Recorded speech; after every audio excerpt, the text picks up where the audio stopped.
السلام عليكم اخواني. هاي حجرة طبيعية، ياقوتة بورمية. طبعا التقديرات تقول بورمية والتقييمات والخبرة. احنا بعد التقييم هذا بعد احنا حسب الشخص المشتري والراغب. هذه قطعة بورمية معروضة للبيع، جميلة جدا، ماءها صافي وفريدة من نوعها، ما إلها مثيل.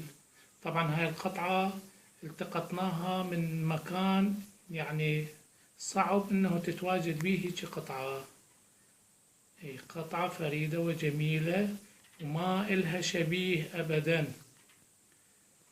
والآن راح نعرض لكم قطعة لوخ فتحناها من عقد ماسي قديم. وهاي القطعة نعتقد انه من النوع الماس النادر الوردي. الآن هاي القطعة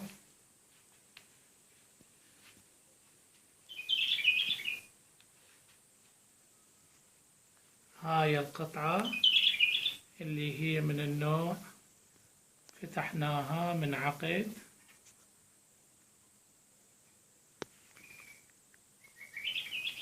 ماسي،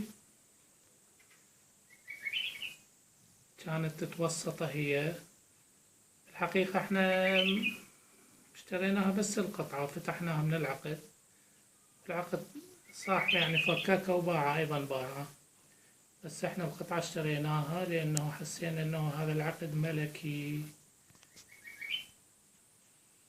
وعلى الأغلب هي ماسة لأنه تعاملها بالفحص معاملة الماس.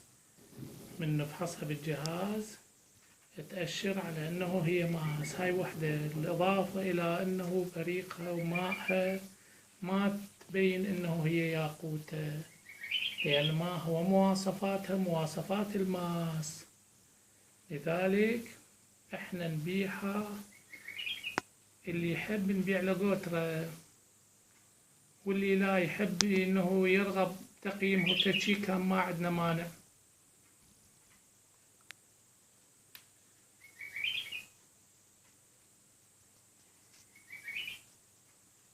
قطعة نادرة وفريدة وما إلها مثيل ولا إلها شبيه. هذه القطعتان معروضتان 500,000 دولار. للي يحب وإله رغبة يتواصل معانا وإحنا حاضرين. شكرا.